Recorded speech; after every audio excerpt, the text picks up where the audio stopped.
My name's Dr. Elizabeth Bozeman. I'm a urologist with A&P Urology. I work solely out of Oswego Hospital, and I'm here today to talk to you about female incontinence. I brought my husband with me, and he's going to talk to the men in the room after I'm finished. So my talk is going to be very, very simple. Patients constantly come to me saying, well, this lady that sat next to me at church, you did so-and-so to him, and that's what I want. Or you gave my neighbor a pill, and it's really helped her. I want that pill. Everybody's individual. Just because something works for one patient, it's not necessarily going to work for the next. So these are very general things I'm going to discuss. And then at the end, if you have any questions, I'm more than happy to answer those. So female urinary incontinence. Incontinence is another word for urinary leakage. It's just a fancy doctor word. We have two main groups of urinary leakage. There is stress leakage, which I think is an unfortunate term. Doctors like to blame everything you have from all your ailments and your headaches and diarrhea and everything else on stress. That's not the type of stress we're talking about. When I say stress incontinence, that means anything that increases your abdominal pressure. Coughing, laughing, jumping, leaning over to pick something up. Some of my patients with stress incontinence have such a severe form of it that they can actually feel a squirt, squirt, squirt as they walk up the stairs. So that's stress incontinence. The other type of incontinence is called urge incontinence, and that's a little bit makes more sense to most people. It's when you get that feeling that you need to go to the bathroom, you have that urgency to go, and you don't necessarily make it. We divide urgency, we call it overactive bladder now. That's more of a newer term. And there's actually overactive bladder dry, where patients rush to the bathroom, but they do make it. And then there's overactive bladder wet, which is also the same as urge incontinence. So I'm going to talk first about the stress leakage, the coughing, sneezing, laughing leakage. Unfortunately, it's good for me, I suppose, but unfortunately for those who suffer from it, it typically requires a surgical procedure to fix it. Most people have heard of sling surgery, but it has not been very common to do bulking in this part of the country. Bulking can be done by many different materials, and I actually have, Jennifer, maybe you can pass a few of these out, or I can start up here and you guys can, I just have like 5 of them, but that's a form of bulking. Bulking started many, many years ago. When I first started doing bulking, we used collagen. And what we do is we go into the neck of the bladder with a scope and inject a material around the bladder neck to tighten it up. Now, Gary's going to talk about men with big prostates. This is almost like creating a prostate in a woman. It's giving some pressure there to help hold the urine in. So collagen was what we used first. If you remember the Goldie Hawn movie back in like the 80s where everybody had the big fat lips, that was the same stuff, but we were using it in the bladder. The problem with collagen is it didn't last for very long. After about 6 months, you had to repeat the procedure. So you were constantly taking people to the operating room doing this over and over. Since then, there have been multiple products. The latest one, and it's actually been on the market here for over 10 years, is this macroplastique that I'm sending around. It's actually a silicone procedure. I can do it in the office if your insurance will pay for it, or in the operating room if you're a chicken like me and you don't want to feel any pain, or your insurance requires it. But it's about a 10 to 15 minute procedure for the right patient. So that's something that a lot of people aren't aware of. Then sling surgery. People come in and tell me, oh, I had a sling. Well, there's many different types of sling. The common sling that you see on TV and also seemingly performed in the Syracuse area is called a mid-urethral sling. It's usually a small mesh sling that lifts up the mid-urethra. That is not the type of sling that I use. I've never used mesh for my slings. My husband and I trained together, and we were doing something called a pubovaginal sling. I'm going to explain that to you, before mesh came out for the bladder.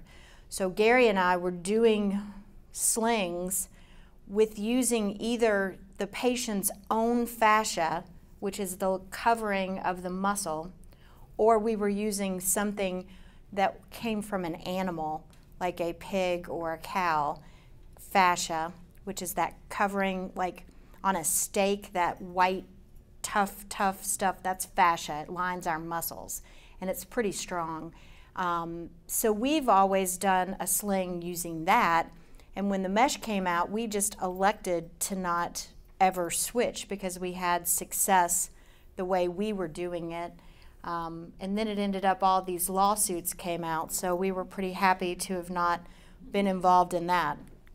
So the pubovaginal sling, which is very different than a mid-urethral sling, the urethra, here's the bladder, this yellow right here, and then this is the urethra, and it's pretty hard to tell because it's very short in this sort of cartoon picture.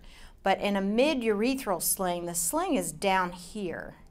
In our sling, it's more along the neck of the bladder, and it comes up and actually ties over this abdominal muscle.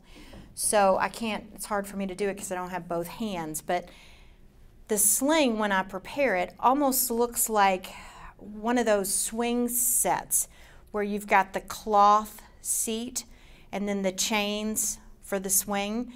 The cloth part is actually the piece of fascia that I use, and I attach a permanent suture to each end. And I actually have a picture of that. This is, well, actually in the operating room. So that is the actual sling. We make a mark for where the middle of it is, and we put the permanent suture in, and this then can, you know, we hold it up before we put it in the patient, and it looks like this. But then if I go backwards, oops, the sling then comes up, we have an instrument that passes it behind the pubic bone, and it ties up here down in the low abdomen over our muscles. So the beauty of the sling is if you go to cough or strain or pick up that box that makes you leak now, that sling tightens up, because when you cough you can't help but this muscle tightens. So it's at rest, but when you go to cough or strain, it tightens up and kind of kinks off the urethra. So it's a pretty brilliant operation, and we've done, I have no idea how many. So those are the two main options for stress incontinence.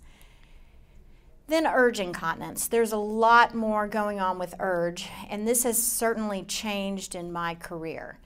Urge incontinence, a long time ago, we had like one drug that would help a little bit. If you've heard of Kegel exercises, that's been preached since the 1950s to learn how to tighten the muscles, so when you get that urge to go, you can tighten up and stop and hopefully prevent an accident.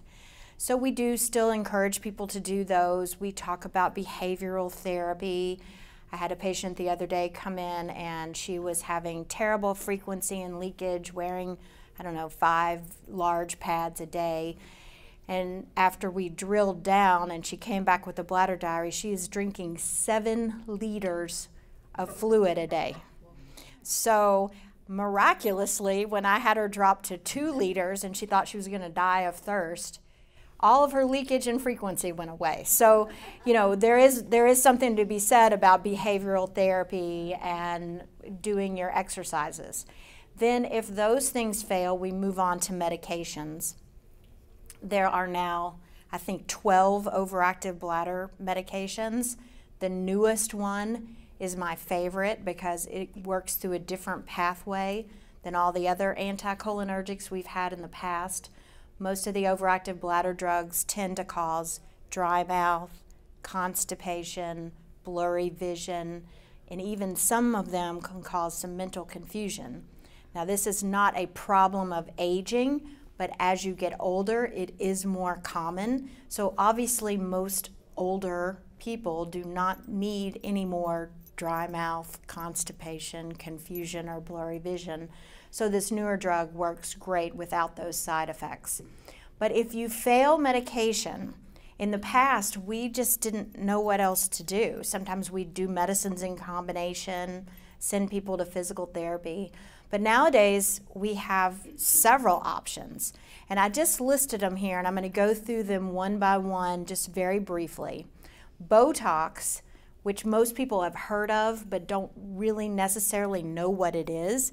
It's actually a neurotoxin that can paralyze muscle. So you say that and you're like, whoa, that sounds kind of scary.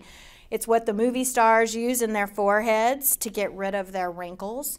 But 14 different specialists inject Botox. It's injected for migraine headaches. It's injected for TMJ syndrome. It's injected into the vocal cords for spasms. Children with things like cerebral palsy who have spasticity, it's injected into their limbs to help relax them. So Botox has been around for a very long time. It didn't get approved for strict overactive bladder until 3 or 4 years ago. But it is a very, very simple procedure. Most of them I do in the in the office. It involves a catheter to put a little bit of numbing medicine in the bladder that we let sit for about 20 minutes. And then I have a floppy little thing that goes through my scope with the tiny pinpoint needle on it. You know, people have this envision of like this big syringe. It's this tiny, tiny needle, and it goes in a millimeter or two, and I inject a tiny amount of medicine, and I do that 20 times. But it's that quick. Stick, stick, stick. So I'm done in just minutes. I did 2 today. The second lady, every stick was like, ooh, ah, ee, ooh, ooh. And I was telling her to do some deep breathing, and then I finished, and she's like, well, that wasn't too bad. So, you know, if you're a real big chicken or you just don't want to do it, I can certainly do it in the operating room, but it is super quick and very effective. And what it does is it relaxes the muscle of the bladder to allow you to be able to hold more urine, not have that frequent urge to urinate. It typically lasts about 6 months. I have patients that I do every 4 months that wears off really quickly. That's very rare. And then I have some patients that it lasts 9 months. So it's one of those things that you sort of figure out for yourself how long it lasts. And then we kind of can set up a schedule. You know, every 8 months you have an appointment with me, we do it, and you leave. Kind of like going to the dentist or something that you do on a regular basis. I'm going to skip PT&S because I think I'm going to explain InterStim first, and then it makes PT&S make more sense. So InterStim is a company's name for a neuromodulator that helps make the bladder work correctly. We know that the bladder is driven by a nerve in the sacral area. It's called S3. It's the third sacral nerve. You know, you hear people that have a problem with their L4 or their L5. Well, this is S3, so it's down here very low. But that's the nerve that works the bladder.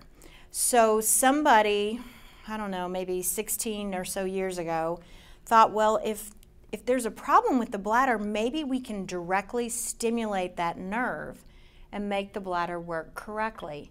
And sure enough, they figured out a way.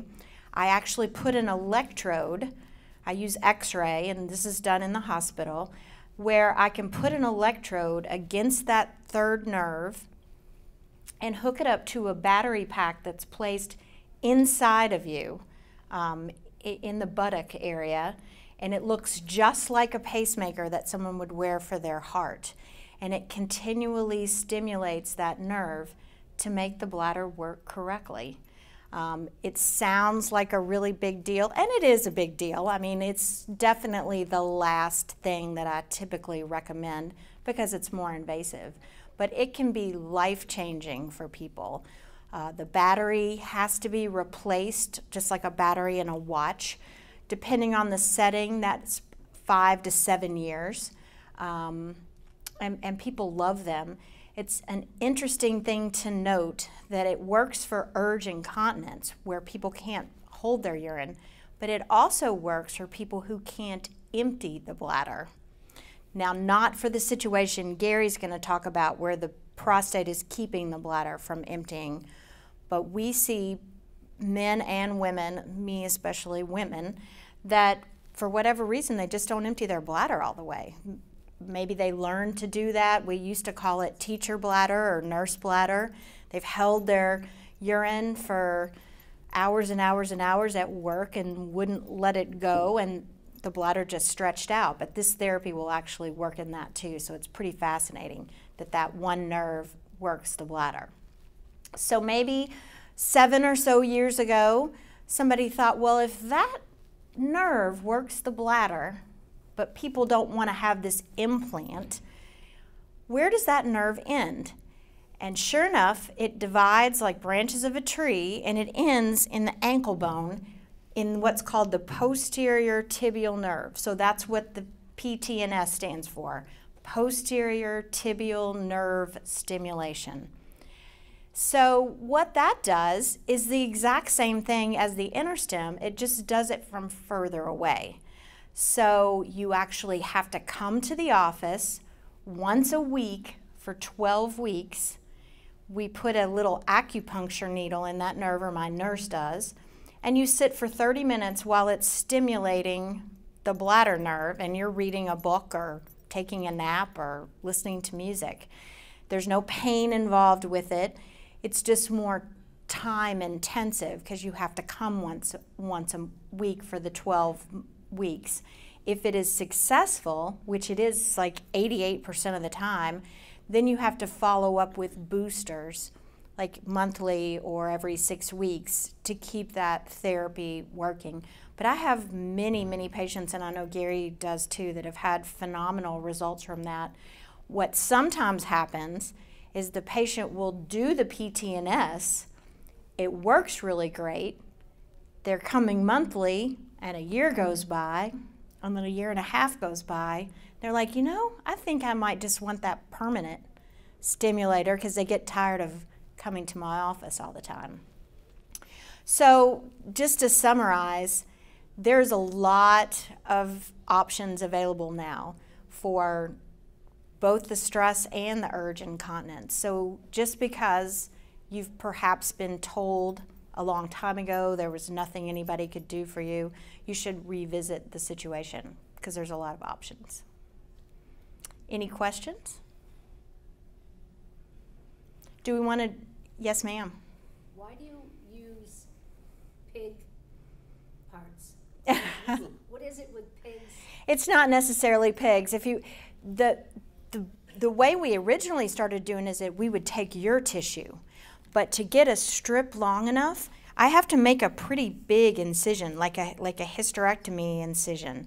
So it turns a pretty simple operation into a much more painful and longer healing period.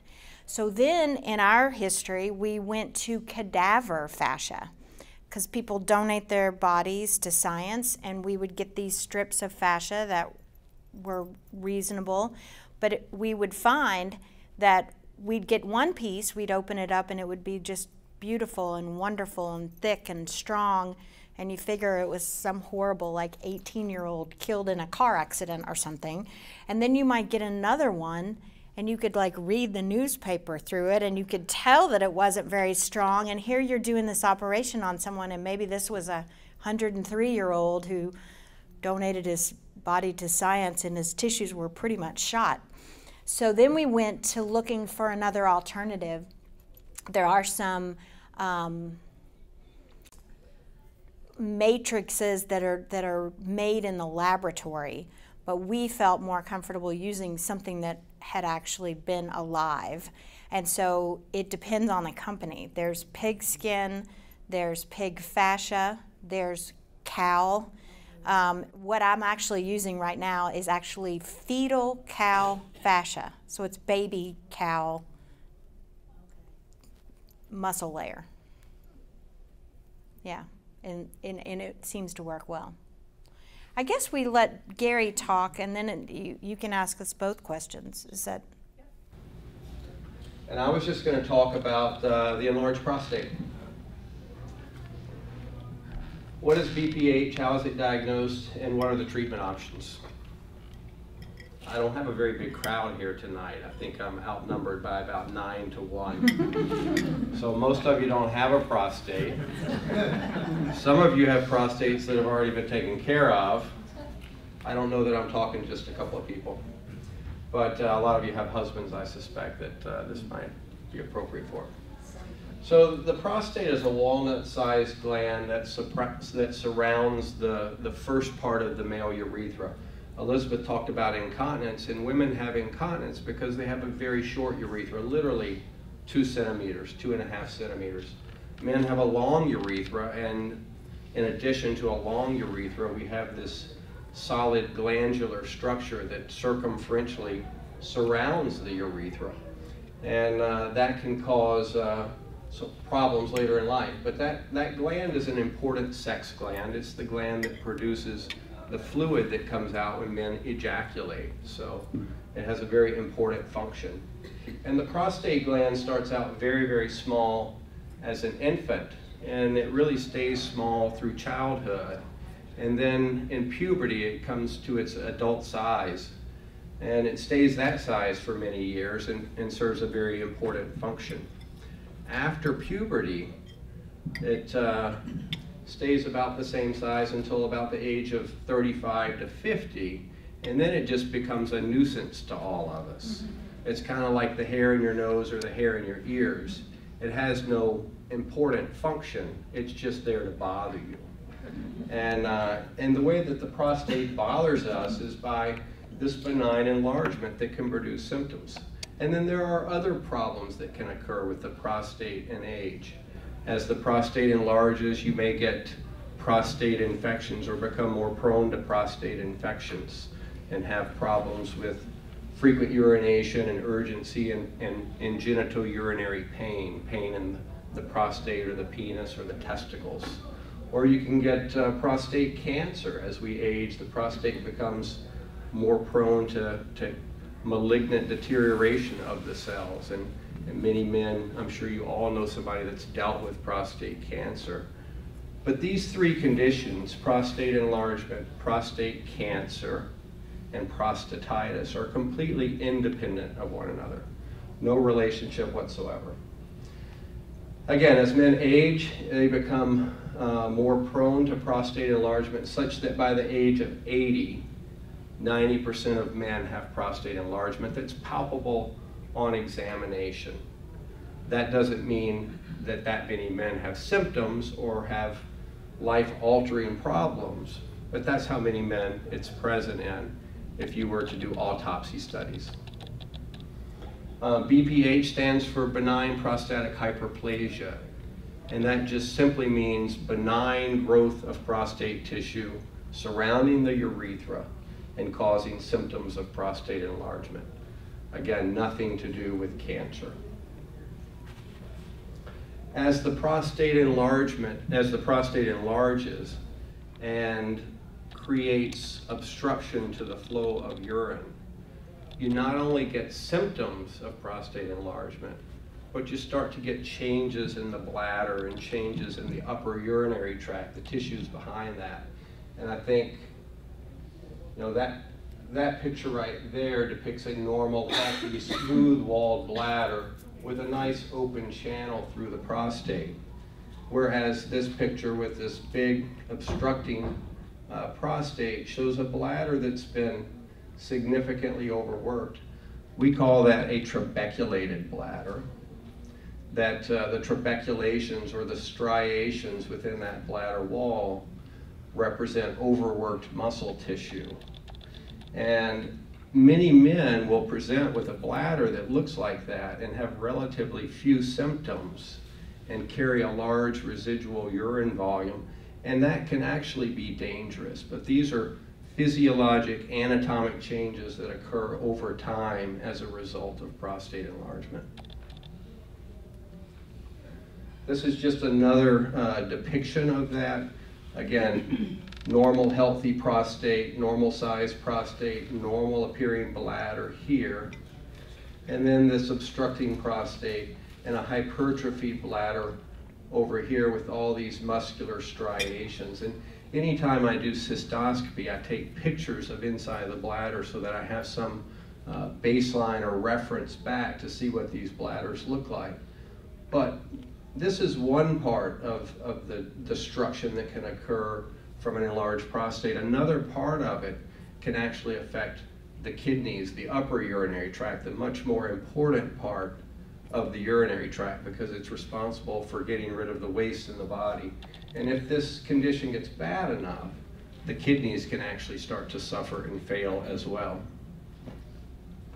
And these are just some pictures that show kind of the cartoon illustration of prostate enlargement. And the interesting thing about prostate enlargement, anybody that I see in the office and discuss this issue in detail, I draw it out on a little dry board for them. But the enlargement of the prostate tends to happen just around the urethra. It doesn't happen diffusely throughout the gland. It's a really unfortunate situation. But this enlargement starts just around the urethra, so it's in the most problematic place. Whereas prostate cancer, 90% of the time, just occurs on the back surface of the gland. So interestingly, prostate enlargement causes all the urinary symptoms: slow flow, starting and stopping, dribbling at the end of your stream, frequent urination, urgency, and getting up at night. Whereas prostate cancer causes virtually no symptoms and is a palpable defect on the back side of the prostate, because that's what I can feel when I feel through the rectum to feel the prostate in the office. These are just some pictures looking through an endoscope at these different prostates, showing different degrees. I have a little glare on here, you may too, but just showing different degrees of obstruction. When we look through the scope, we stop at this little structure right here. This is actually the ejaculatory duct, a structure called the verumontanum. And that's where the fluid comes out of the prostate and gets into the urethra. But that's our anatomic landmark of the tip of the prostate. And you can just see the natural open channels, the lateral lobes of the prostate there. You can see that they've started to grow and grow towards one another, creating some obstruction there. And then we call these kissing lobes here. These are lobes that are actually kissing each other, just like your fists going together. And that's a truly obstructed prostate. So these are the symptoms of prostate enlargement. I actually brought my own handout. I did not want to be outdone by my wife. I am every other day of my life. Who brought the handout? My wife brought them. Yeah. Upon my direction. But we call this an International Prostate Symptom Score. For many years it was called an AUA score, but these are the questions that kind of give us an idea about the degree of problem from prostate enlargement. So it's just a combination of those different symptoms: frequent urination, getting up at night, urgency, difficulty starting your flow, slow flow, not emptying your bladder, and we call it intermittency, or starting and stopping of your urinary stream.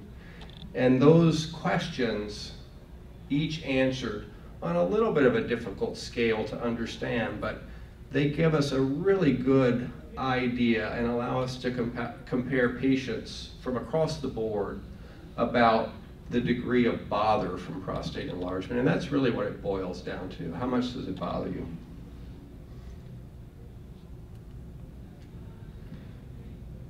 So these are the things that affect quality of life. We see men that don't do the things that they enjoy doing because they have a fear that they're going to be bothered by their prostate. A lot of men who have to start thinking about where the next bathroom is before they get in the car to leave the house. Or men who don't get a good night's sleep and come in tired with big circles under their eye. I don't have prostate problems, I just have the circles under my eyes. And this does significantly affect people's quality of life. How do we diagnose it? Well, we do it by taking a history. I have every man fill out one of these international prostate symptom scores and doing an examination, feeling the prostate. Obviously, we want to make sure there's not cancer there. And then, of course, determining the most important question, how much does it bother you? Because if it doesn't bother you, then it might not be a problem. It's big, but it doesn't bother you. We grade these scores into 3 main categories: mild symptoms, moderate symptoms, and severe symptoms. Yeah. You can see the score across the bottom there. And that's just the questions. And believe it or not, occasionally, because my practice is probably 75% men and Elizabeth's is probably, well, almost 100% women. But occasionally, some of our women will get an international prostate symptom score handed out to them, and they'll fill it out. And I've seen some high AUA scores on women too. I can't figure it out, but if we hand them the test, they will take it. So as far as treatment for prostate enlargement, it's pretty simple. You can do watchful waiting. You can take medications, and there are a variety of medications. Or you can do some type of surgical procedure. And as with all other parts of medicine, the surgical procedures are becoming less and less invasive. Easier to perform, easier to recover from, no catheter required. The things that people want in a quick recovery. But watchful waiting is a completely appropriate way to manage BPH as long as the symptoms don't affect your quality of life and there's no deterioration of bladder function or kidney function. And probably half a dozen or more times per year, I will see somebody who really has a low symptom score. They take the test and the test looks really good, but when we scan their bladder, we find out that they're retaining very large volumes of urine. And that's not just dangerous to the bladder where you get those hypertrophied, trabeculated bladders, but it becomes dangerous to the kidneys as well. And that can be life-altering. So watchful waiting is appropriate in a patient who has very little impact on quality of life, but also doesn't have any signs of deterioration of the urinary tract. So I think that's a really important thing. You can take medications, and there are really medications that fall into 3 broad categories. There's kind of the medications that have been around for decades called alpha blockers. Alpha blockers, and there's now 5 or 6 of those in that class. But alpha blockers act on muscle receptors in the lining of the urethra and the lining of the prostate, so in the channel that goes through the prostate. And they basically serve to take the pressure off of the hose. If you're stepping on a hose like the prostate is squeezing around the urethra, they help to alleviate that pressure. They decrease the tone throughout the urethra. Very safe medications, typically very well tolerated and inexpensive. They're generic. Second class of drugs called 5-alpha reductase inhibitors. These are drugs that actually shrink prostate tissue.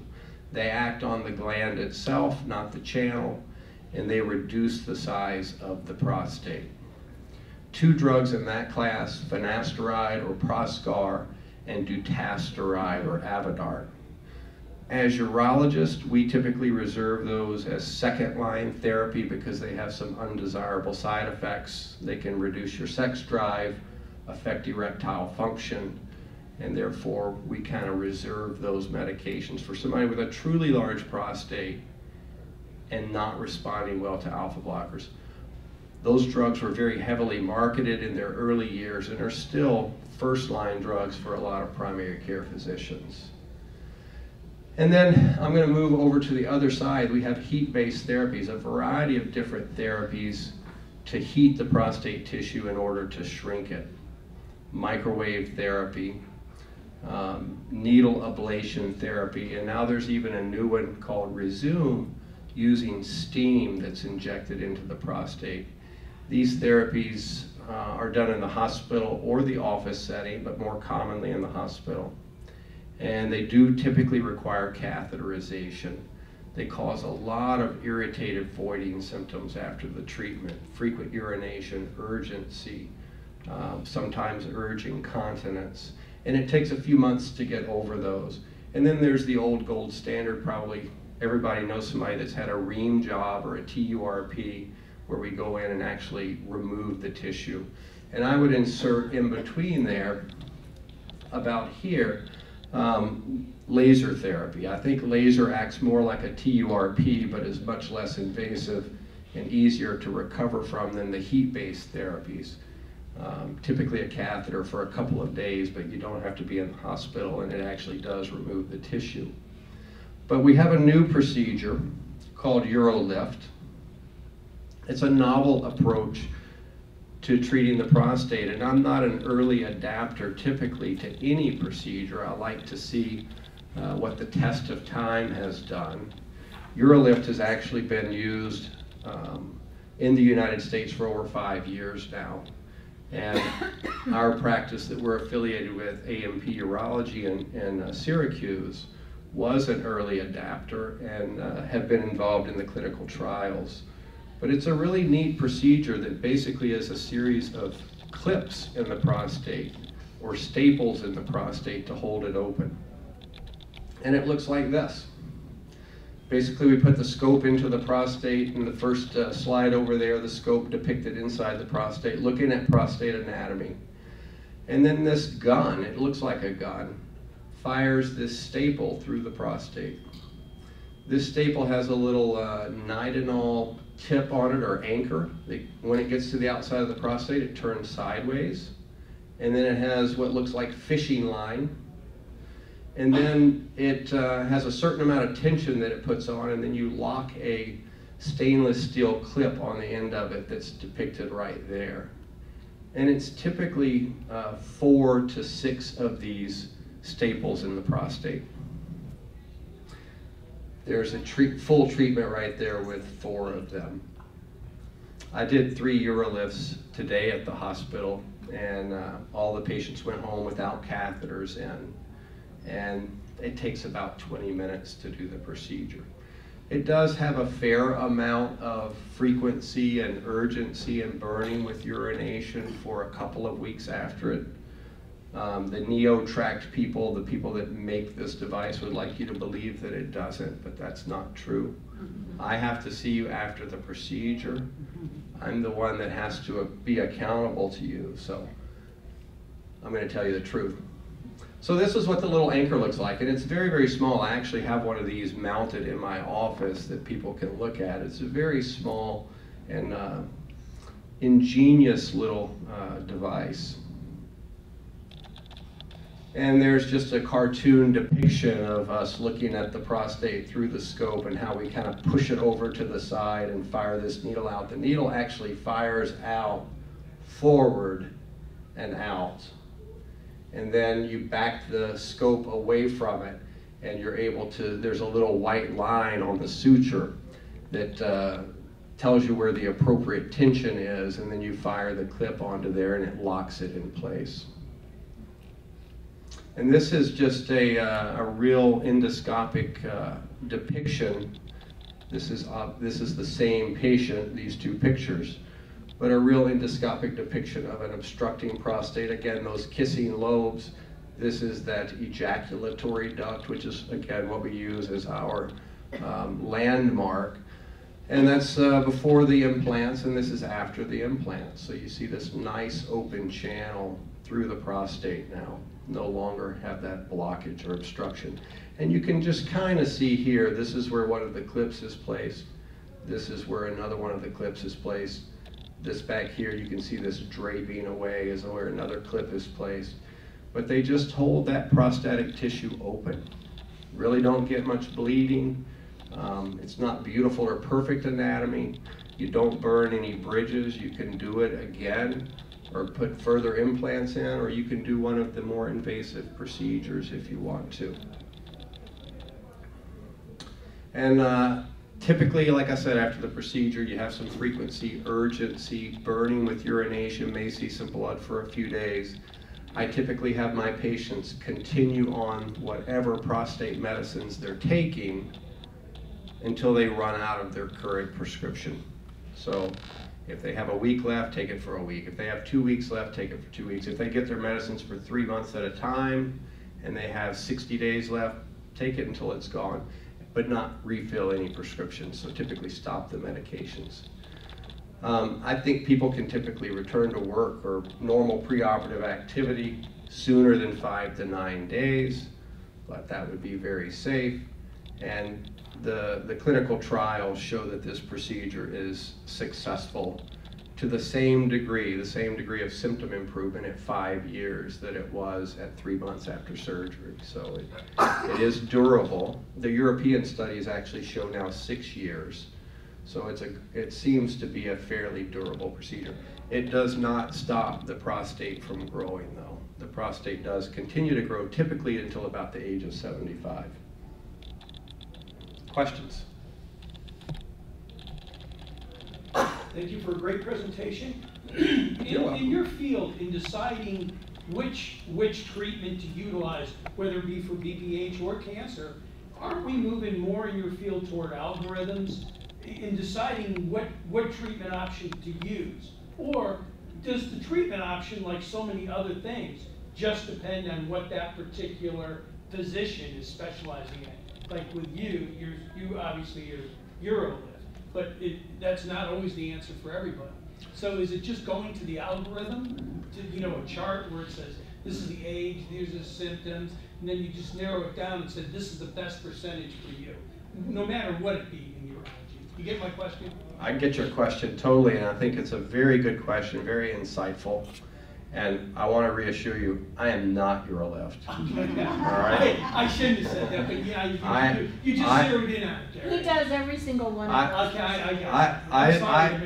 zeroed in just as a community education presentation. But I'm not anything. It's not about me. It's about you. And I'm what's right for you. So with my patients, for one, I do an AUA symptom score on every male patient, and I do it at least once a year, probably to the point that you're sick of them. So I have a good idea of what BPH means to you. And then number two, I'm going to go through all those options with you, and I'm going to keep you on medications as long as they're effective, well tolerated, and safe. And if you decide that you want to move on from medications, it will be when you're ready to do that, and it will be for whatever procedure is right for you. So I'm not married to any procedure. I do more lasers than I do UroLifts. That will change because of the minimally invasive nature, and I am all about evidence-based medicine and algorithms that are based on evidence.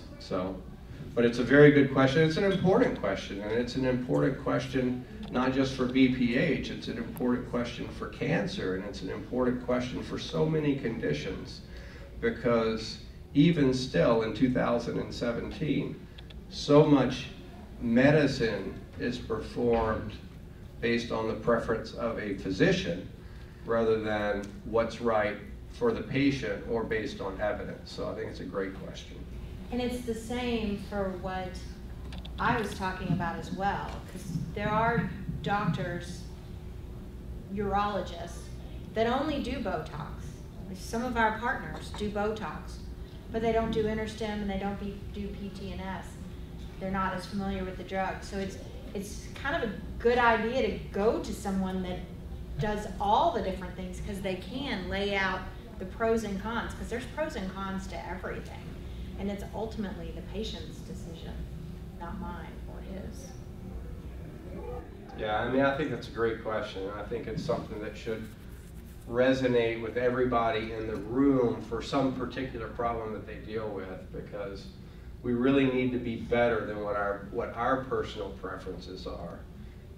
It needs to be about what's best for each individual patient for whatever condition they're dealing with. Well, if I could just get your reaction to this, no matter what the topic is, we haven't been to medical school. Right. We you know, we're even the ones. The more you study a particular problem about medicine, the more you discover, the less you know. And so, Same for us. Yeah. Now that being said, I think it's my responsibility to educate you such that you do feel comfortable in making a decision, and by knowing how many of each of these things I've done, by knowing what my success rates have been, by knowing how it works for your particular condition. So, I mean, I want every patient of mine to be involved in the decision-making process. I'm not the kind of doctor that's going to make your decision, because I'm not the person that has to live with your decision. So, so I agree. I do know more about these things, hopefully, than you do. But I also believe that I can educate you appropriately such that you can make a decision that's right for you. Dr. Bozeman? Which one? What will or may cause a urinary infection? In a man or a woman? Man. The most common cause of a urinary tract infection in a man, because again, the protection against infection in a man is your long urethra. So infections are very common in women because they have a short urethra, and bacteria colonize or constantly live in our perineum. They live down there. They live in your colon, so they're constantly down there. Has nothing to do with hygiene. You can't keep the bacteria away. You don't even want to. And they're constantly wanting to get to a nutrient-rich source of food for them, and that would be the urinary tract. So in a woman, that's much easier. So women are much more prone to get urinary tract infections. But in a man, the most common causes are either a prostate that's been infected, which is prone to get reinfected, or not emptying your bladder all the way. And if you don't empty your bladder all the way, it's just like when you look at water that sits in a pond versus water in a river. Stagnant urine becomes a really attractive place for bacteria, and they will really try to get there. And then the other things that put men at risk for infections are holding your urine for excessively long periods of time. So having an occupation where you hold your urine for really long periods of time, or doing strenuous activity when your bladder is half full or more. So, I mean, I do encourage men that get infections to make sure they're trying to empty their bladder before they engage in weightlifting or exercising, things like that, getting on the tractor to mow the yard. Yes, ma'am. Did you say what was involved with the laser surgery with the prostate? I didn't understand that. Did you say that? So the laser surgery, it's called a green light laser, and it's a really great procedure, but it's done through the scope, so under direct vision, and with the use of laser energy that actually desiccates or destroys the tissue. So, I mean, you basically go through the prostate.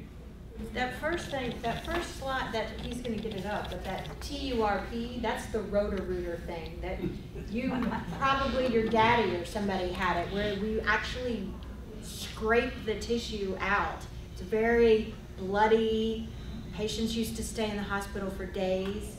And then it just, that list he had kept getting less and less invasive. Laser's a lot better than the Roto-Rooter. So with the laser, it's a scope similar to this, but there's a little laser fiber that comes out about to here. So I can see it through the camera of the scope. And that laser fires a beam. The laser is green, so it's called a green light, but the laser light is green. And I can see a very bright light. It's our landmark for where you resect. We don't resect beyond that point because that's where your sphincter muscle is. And if we destroy your sphincter, then we make you incontinent. So, but basically we use the laser energy and we remove this tissue. And then we go back up here and then we remove this tissue. And then we go back up here and then we remove this tissue. And of course this is a two-dimensional drawing. We're doing this in 3 dimensions. But basically we start at the 1 o'clock position. If we look at the inside of your bladder as a clock, we start at the 1 o'clock position and we go down to about the 5 o'clock position, and that's the left side of your prostate. We avoid the 11 o'clock to 1 o'clock because it's very vascular and it's not prone to overgrowth, so it's fibrous tissue. And then we do the same thing between 11 o'clock and 7 o'clock. And that's how we open the prostate with the laser. But it's physically open at the end of the procedure. It's much more open than with UroLift. It's a much more open channel. But it takes about an hour and a half, and the recovery time is longer. I have a question for your wife. How invasive is the woman's surgery, and how long is the recovery? The sling surgery? Yes. I typically do those on an afternoon. You do spend the night, go home the next morning. Because if you remember that picture, I'm putting the sling right at the neck of the bladder, and our urethra is small. Women typically will get a lot of swelling and not be able to urinate after that procedure. So rather than teach them how to catheterize themselves in a place they're already sore, I put in something called a suprapubic tube. It's like a little catheter that I put in the operating room that goes into the bladder, and I put a plug in it. So you go home the next morning, you actually feel pretty good, similar to, say, a vaginal delivery. Swollen, crampy, but not like, you know, you can't walk. And then if you can't urinate, every time you feel the urge to go, you sit down and try, and then you pull the plug out of the tube, and you can drain your own bladder.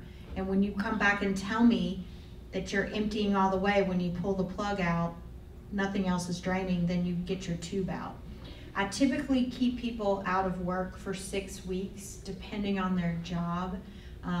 No driving or anything for the first 2 weeks. Walking is fine. And then as time goes by, I let them do more and more. I'm pretty conservative. I don't want anybody to go out and tear down what I did while it's in the healing process. But it's not terribly invasive. The mid-urethral slings with mesh, those are outpatient, go home an hour later, much quicker recovery time, but they're not as accurate, would be the word I would use. Now, how do you do that sling? Do you cut the woman's, like their stomach area, or do you go? I do most of the work through the vagina, Oh, okay. and I make an incision about 1.5 inches long right over this pubic bone. And the purpose for that is I have an instrument that hugs underneath the pubic bone to grab a hold of those sutures on each side to pull the swing set thing up, and then I tie it up here. Oh. The incision is really low, like I shave you, and then you can't even tell where the incision was. I think one important thing about stress incontinence in women, Elizabeth didn't go into it, but there's 2 main causes of stress incontinence.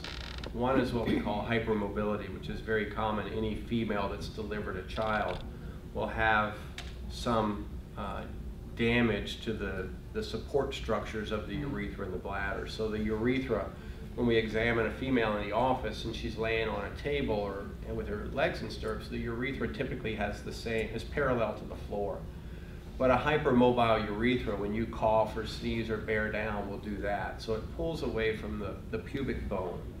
And that's what creates the change in forces that allows that stress to be transmitted out the urethra. So that's one cause, a hypermobile urethra. The other cause is an intrinsic weakness in the sphincter muscle itself, which also happens with aging and with hormone changes. And that's called intrinsic sphincter deficiency. So a sling is very well suited to address both of those problems. It gives the sphincter muscle the support that it needs to be able to do its job without as much stress or tension, but it also corrects that mobile urethra. And the bulking agents don't do that part of it. They can help the sphincter muscle, but they really don't help that mobility. If you've got a lot of mobility, I don't necessarily recommend bulking, but it depends on the patient. I do it in hypermobile urethras and do well. Yes, ma'am. I wonder, since women don't have to deal with the prostate, what are the causes of the bladder not emptying? From the prostate? No, in a woman. Since women Oh, in don't a have woman. it. In women. Typically, it's the bladder is a muscle, and if it is overstretched, and I know I'm guilty of it, and I'm sure everyone in this room is guilty of it, especially when you're younger, you tend to hold your urine. So that's why I said teacher bladder or nurse bladder. Those are professions, and certainly doctor bladder, where it's inconvenient to go to the bathroom. You know, I'll see somebody teaching first grade, and the bathroom is in the room with them, but you know, there's children hanging on their legs. So I mean, they'll hold it and hold it and hold it until they can't hold it anymore. But over time, that stretches that muscle, and then it just doesn't push. Similar to the picture with the big prostate with the trabeculations, we see that in women as well. And the other cause of it is if you have what we call a cystocele, if your bladder has dropped disproportionately more than your urethra has dropped. So your urethra stays pretty well supported, but your bladder has dropped into the vagina. Then you get a big stagnant area down here, and when this part of the bladder, like that, squeezes, it squeezes that direction rather than funneled out the urethra. So that also is a cause of incomplete emptying in a female. So A big cystocele defect. is it like kinked or so? I mean, Yes. So you really have to change position in order to empty your bladder. Hold on. If this is the bladder and this is the urethra, and your bladder has dropped, that urine has to get up and over that mountain. That's why I'm also not a fan of the mid-urethral sling, because if your bladder is relaxed at all, which most women, especially if you've ever had a baby, is, and you just do this mid-urethral sling, you've created this sort of kink. And then you can have worsening problems. I see a lot of patients that have had a sling elsewhere, and they come to me, and that's their main problem, is they're not emptying their bladder. So they're constantly having accidents on the way and getting up 10 times at night. It's complicated. It's like I said, you know, every patient is different. And you do have to go to school a long time to figure out this out. How long does the sling last? 10 years? They tell us to quote 15. Once again, we were in one practice for almost 20 years and rarely saw a sling failure. If you do what I tell you to do and watch you heal, the odds of your leakage recurring are super low. And if you are one of the very unlucky people, but you still have good support, then I can go in and do bulking, which is easy. Is that your experience too, sweetie? We don't do very many redo slings. We really don't. There was a product that was available, a great company by the name of Barge Urology that made a product called Pelvical, which was pigskin. And that product was great, amazing. It was consistent, it was forgiving, it had elasticity, but it had strength. And when you put a Pelvical sling in, those patients did fabulous and they didn't fail. Unfortunately, Pelvical got scared off of the market when all the lawsuits for mesh started. There was never a product with Pelvical. There was never a problem with Pelvical. But Bard had But Bard is a mesh small urology company, and they just decided to get rid of their entire female incontinence line of products, and Pelvical disappeared. And the product we use now is called Zenform, and it's We've tried a lot of things. the fetal cal, and it's the best thing on the market right now that's considered a biologic. These are completely safe. They don't migrate. They don't cause the problems that slings do. But I don't think it's as good a product as Pelvical, and I'm fearful that we will see more failures. I just don't like the tissue as much. We've been using it now about 5 years. So Pelvical we So have far, probably so good. 15-year Right. experience Right. with, but Zenform it's not quite as long. My gut feeling is it's not as good a tissue. Any questions? Well, I know I've learned something, and I want to thank Dr. Elizabeth and Dr. Gary Bozeman. And we do have a few of these left, if anybody would like to pick them up.